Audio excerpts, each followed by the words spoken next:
সুপ্রভাত। এই দেখো এইখানে হচ্ছে গিয়ে বট গাছের তলায় জয় দুর্গা পূজা। এটা ভট্টাচার্যদের বহু পুরনো পুজো।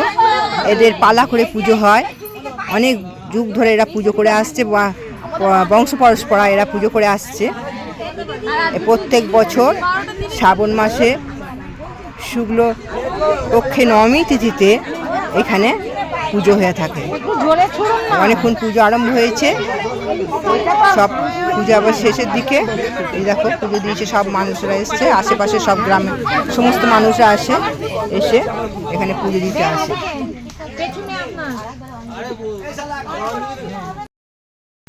এই দেখো বেরিয়ে চলে এসেছি, বাড়ি থেকে বেরিয়ে বললো যাবো বলে বেরিয়ে চলে এসেছি। যাবো আজকে আমাদের পাশেই আছে, পাশের পাড়াতে যেখানে পুজো জয় দুর্গা পুজো হলো সেইখানটাতেই আছে। সেখানে আছে লক্ষ্মী মায়ের বাড়িতে আছে আজকে মাতৃ সম্মেলন। সবাই আসুক, আমি চলে এসেছি আগে, সবাই আসুক।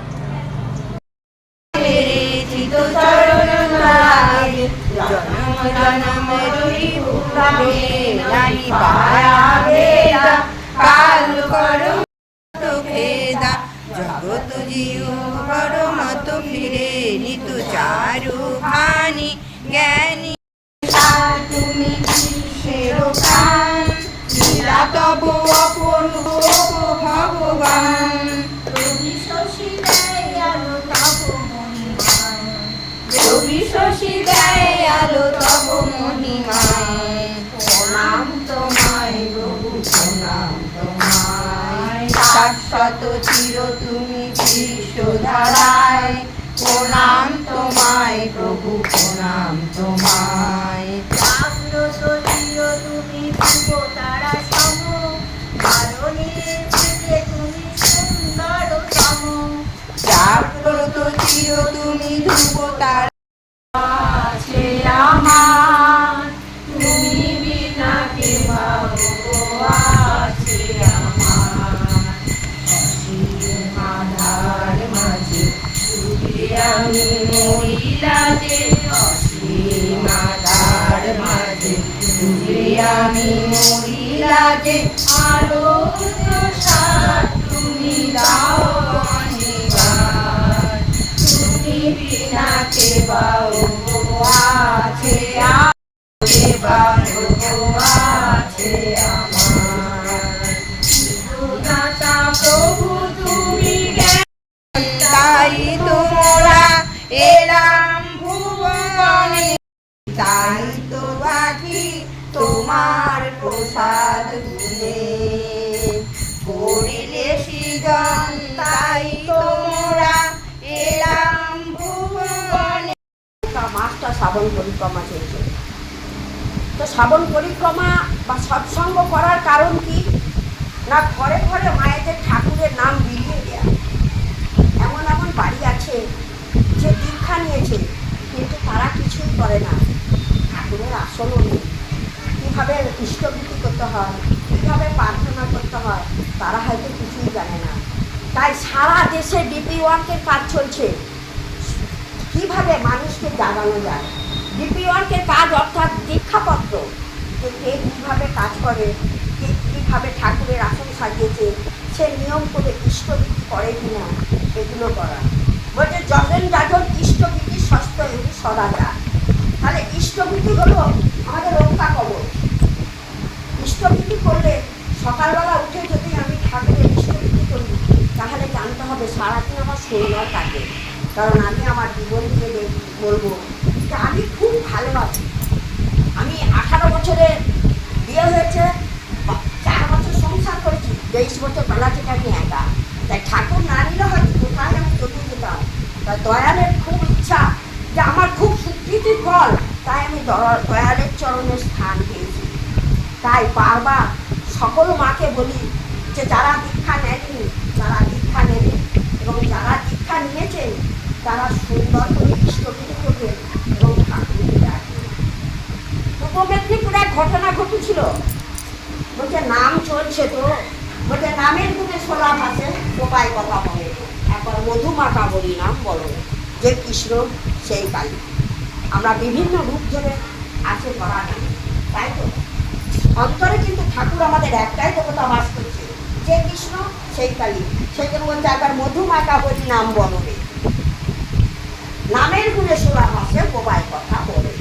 তাহলে নাম, পূর্ব মেদিনীপুরে এক মা খুব ঠাকুরকে ভালোবাসে, প্রচুর ঠাকুরকে ভালোবাসে, ছুটে ছুটে মাতৃসম্মান সৎসঙ্গ সব জায়গা করে বেড়ায়। ওই মায়ের হাতে একটা টিউমার হয়েছিল বড়, তো অনেক ঠাকুর ডাক্তারপত্র দেখিয়েছিল, কিন্তু জ্বালা যন্ত্রণা কোনোদিনও কমেনি। তো জ্বালা যন্ত্রণা কমেনি, খুব কষ্ট পেতেন, সেই নিয়েই মা সব কিছু করতেন। মা একদিন বাড়িতে সৎসঙ্গ ডাকেন আর ঋত্বিক দেবতাকে নিমন্ত্রণ করেন। সেই ঋত্বিক দেবতাকে বলেছিলেন, বাবা মায়ের সৎসঙ্গ হওয়ার 8 ঘন্টা আগে আমার বাড়ি যাবে। সেই ঋত্বিক দেবতা এসেছেন, মা চা জল সব দিয়েছেন, সংসারের সব কথা শেয়ার করেছেন। তারপরে বলেছেন, আমার হাতে একটি টিউমার হয়েছে, কিন্তু আমি অনেক ডাক্তার দেখিয়েছি, কিন্তু আমার ভালো হয়নি। সেই মা যখন ঋত্বিক দেবতাকে বললো, বলে একটা সাদা কাগজ নিয়ে এসো মা। তা বলছে, সাদা কাগজ দিল। ঋত্বিক দেবতা একটি ওষুধের নাম দিয়ে দিয়েছিল, যে কাগজটি ভাঁজ করে বলেছিল, এটা 2 বেলা তুমি, ভেতরে একটা মরমের নাম লিখে দিয়েছিল। মা বুঝতেই পারুক বা বুঝতে পারেনি, এটা ঠিক বুঝে উঠতে পারেনি। তো সেই কাগজটা ভাঁজ করে কাপড়ে ফুটে রেখে দিয়েছে, প্রত্যেক দিন 2 বেলা ওইটা বুলায় আর নাম জপে। সেই জন্য বলতে নাম চলছে, তো নাম করে আর সেটা বোলায়। 2 মাস পরে যখন তার সন্তানটি বাড়ি আসে, বলেছে, মা তোমার হাতে ব্যথা কেমন? কিন্তু আমার হাতের ব্যথা সেরে গেছে, কিন্তু সারল মা। ওই ঋত্বিক দেবতা ওষুধ দিয়ে গেছিলেন, কিন্তু তোমার ওষুধটা দেখি কি লিখে দিয়ে গেছে। উনি তখন কাপড়ের আঁচল থেকে খুঁট থেকে কাগজটা খুঁজছে, ছেলেটা রেখে দিয়ে বলছে, তোমার কোনো ওষুধ চাইছে, তুমি কাপড়ের আঁচলে খুঁটে কি খুঁজছো? এটা কি ওষুধ? কাগজটা খুলে ছেলেটাকে দিয়েছে, কাগজটা জরাজীর্ণ হয়ে গেছে, কিন্তু সেই ছেলেটি কাগজটা খুলে দিয়েছে, একটা ওষুধের নাম লেখা রয়েছে। কিন্তু আমার মা তো ওষুধ কেনেনি, আমার মা সেই কাগজটা শুধু দিয়েছে। সেই ছেলেটা অধৈর্যে থেকে মাকে বলেছে, মা তুমি তো মিরাক্কেল করে ফেলেছো মা। বলে, হ্যাঁ আমি তো ওষুধ কিনিনি বাবা, আমি এটাই লাগিয়েছি, তাই আমি সুস্থ হয়ে গেছি। তাহলে নামের গুণে কি না হয়। আর একটা কথা বলছি, আমার হাতে কিছুদিন আগে একটা টিউমার ছিল, মেজবৌদিকেও বলেছিলাম, কিন্তু ওই আলোচনাটা করে আমিও কিন্তু ওটাই করছিলাম, আমি কাউকে ডাকিনি, কিন্তু আমার হাতের টিউমারটা ভালো হয়ে গেল। আমরা ঠাকুরকে ডাকি জানি, ঠাকুরকে ভালোবাসি ডাকি না, তাই ঠাকুর বলেছেন আমাকে সংসারের একজন সদস্য মনে কর, আমাকে অন্তর দিয়ে ভালোবাস, আমি তো ভালোবাসা হয়। তাই ঠাকুর বলেছেন, মানুষ আপন টাকা পর যত পারি মানুষ হয়। তাই মানুষকে ভালোবেসে মানুষের সঙ্গে সুন্দর ব্যবহার করে মিষ্টি কথা বলে ঠাকুরকে দেখে সবাই পথ চলবেন। ইষ্ট ছাড়া গতি নেই, ইষ্টের পথ ধরে চলুন, সবাই ভালো থাকবেন। সবাইকে জয় গুরু জানিয়ে আমি আমার ঠাকুরের বক্তব্য শেষ করলাম। জয় গুরু।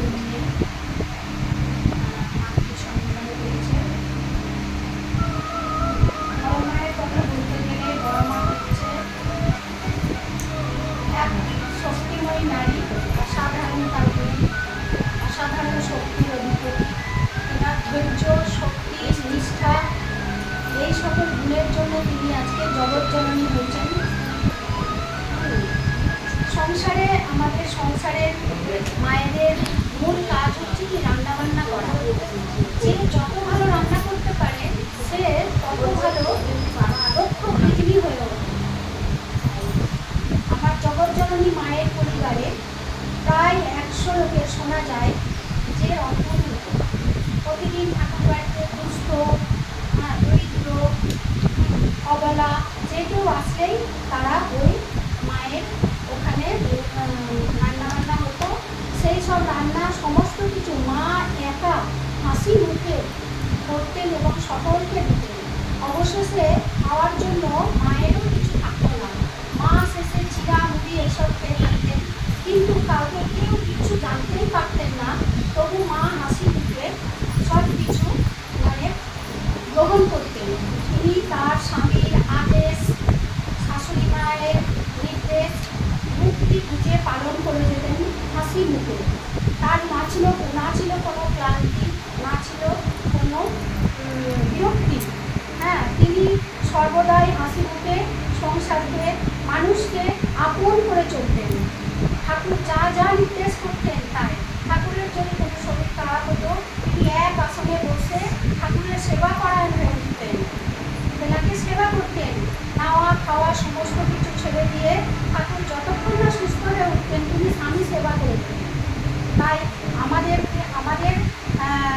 সকলকেই, আমাদের সকল মায়েদেরকেই বলবো যে স্বামী ছাড়া স্ত্রীর কোনো অস্তিত্ব নাই, আর স্ত্রী ছাড়াও স্বামীর কোনো অস্তিত্ব নাই।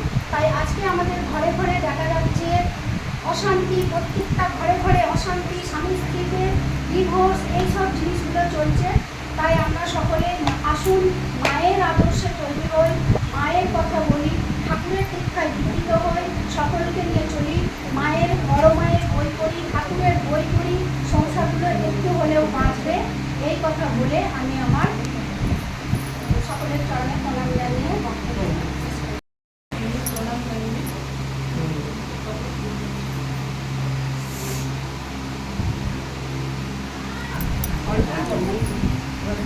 সঠিকভাবে কথা বলা, পোশাক পরিচ্ছদ, দুর্গন্ধের প্রতি ব্যবহার এগুলি সঠিকভাবে আয়ত্ত করলে পুঁথিগত বিদ্যা খুব সহজেই আয়ত্ত করা যাবে।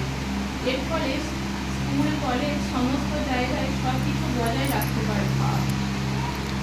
ঠাকুর কিন্তু একদমই নারীদের উচ্চশিক্ষার বিরোধী নয়। তিনি বারবার বলেছেন, একটি কুমারী মেয়ে এই শিক্ষাগুলির মাধ্যমে বড় হয়ে উঠলে সংসারী মেয়ে থেকে মা হতে পারবে। মা এবং সংসারের শ্রীবৃদ্ধি বজায় রাখতে কোনো সমস্যা হবে না। এছাড়াও এই সময় তাদের শেখানো প্রয়োজন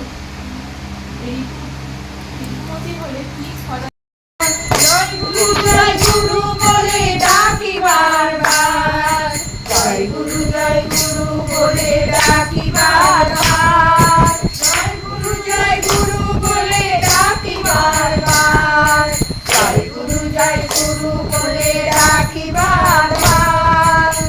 অবধি চিরগতি নিজের তুমি গতি, দয়া করে প্রভু তোরে রাখিছ সংসার। জয় গুরু বলে ডাকি বারবার, জয় গুরু বলে ডাকি বারবার।